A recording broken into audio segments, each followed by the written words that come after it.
Hello everyone and welcome to Shell Star Stitches. This is going to be my video for today. So I thought I would go through my top starter items for crochet because there's lots of different things you can have.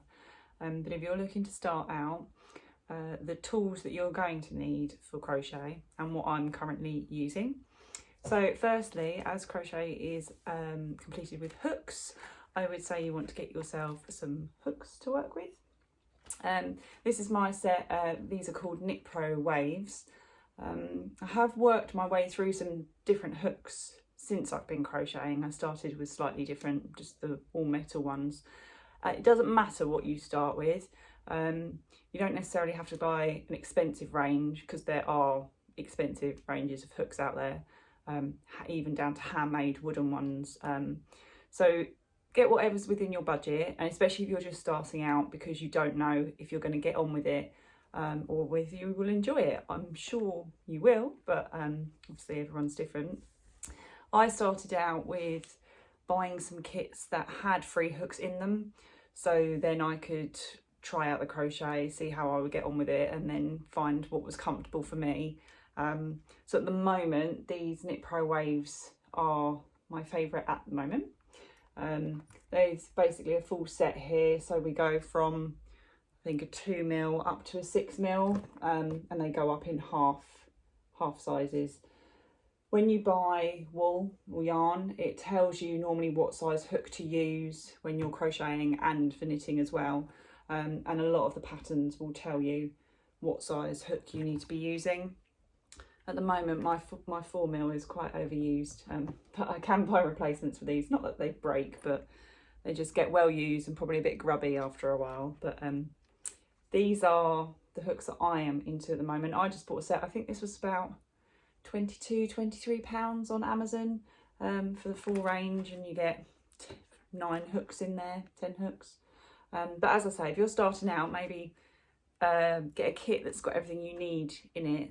And then you can try out the hook and see how you feel, because it depends on your grip, and you know, after a while it can hurt your hand if you're using the wrong sort of hook for yourself. It's all about ergonomics. So the next tool I would recommend, well, it's 2 tools actually because mine are linked together, is a decent pair of little embroidery scissors. These you can put in your stash bag, etc., because you'll need to snip on and snip off bits of yarn, but also, if you can see there, got some little hooks attached onto mine. This is just where I decide to store these, and a couple of my friends have seen me do this and thought, oh, that's a good idea, where to store these. These are stitch markers. So when you're working some patterns, they're not backwards and forwards, they're in a circular motion in the round, they call it. So you need to know where the end of your last row is and the start of your next row. So these just mark the end of a row, or I was doing a really large blanket and I marked sort of each section where it changed pattern slightly.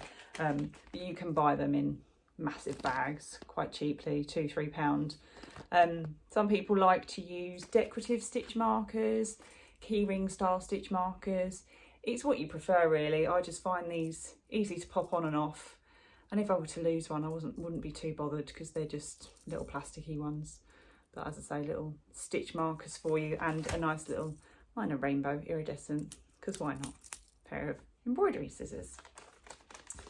My next item that I would suggest, I'm going to try and show you this without throwing them everywhere. I've got them in a little tin, some nice little wool needles.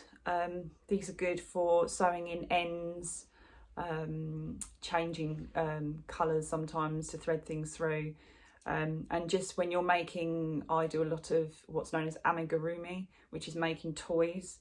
So once you've stuffed them, you'll then want to stitch on body pieces, sew up the neck and head and things like that. So obviously keep them somewhere safe, so I've got mine in a little tin. And then lastly for me, this is quite a recent purchase. I was forever I like a printed pattern, so I like to mark off where I am, or just keep track of it. I have done some crochet on like my phone or the iPad and marked off, but I get a little bit frustrated with that. I like good old fashioned paper. So I was just sort of holding the bit of paper and trying to work out where I was with my pattern.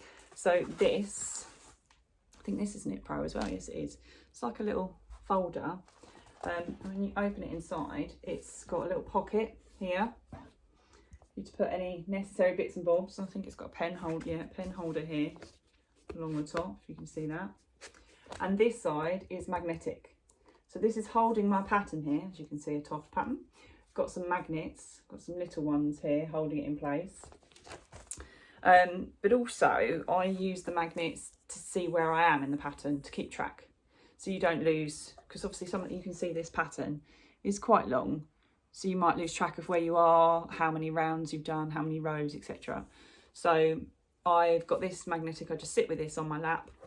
Then I can follow where I am. But just to show you, this is what I used to do. You can start off, you don't need to purchase one of these when you're starting out. This is just a little post-it. So I'll just gradually move it down each time I work through the pattern.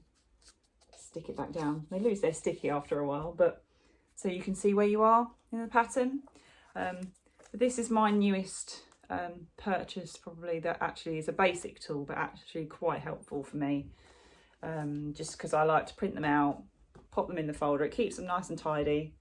Plus also we've got a bunny rabbit who likes to chew my patterns, keeps them out of his reach, and just looks a bit nice. You can also, I think you fold this over and then you can connect it together. Can't do that very well because I don't sit like it. So that it's like an A-frame, you can have it. So if you've got a pattern that's landscape instead of portrait, and just have it sitting there rather than have it on your lap. But yeah, so some sort of method to keep track of where you are, whether that be a post-it, you might want to highlight through. I wouldn't recommend like crossing out where you are, because if you ever need to undo something because you realise you've gone a bit wrong, you can at least then see the pattern again without having to print it out. But those are my top tools for starting out for crochet. So if there's anything else you would like to see, I've got lots of crochet items now. I'll do another video later on wool winding, yarn winding. I've purchased a lot of hand dye yarn in the last year in lockdown, a lot, which they come in skein form, which means that they're just in a big loop constantly, so you need to really wind it into a ball yourself. I'll show you actually. So this is a hand dye in skein form, so it's not in a traditional ball like you would see in the shop. You need to then just wind it into a ball yourself, which I tried many occasions without a wool winder and the right tools, and it led to disaster. A nice big ball of a knot, looked like a cat had been at it, and just knotted it all up. So yeah, I'll talk through maybe something like that next time or next week, to show you some extra tools if you really start to get into the crochet hobby. That's it for today. I'm going to try and upload a couple of videos each weekend in between, because I work during the week. So if there's anything you'd like to see, let me know. But top crochet tools for today. Thank you for watching, and I'll catch you soon. Bye.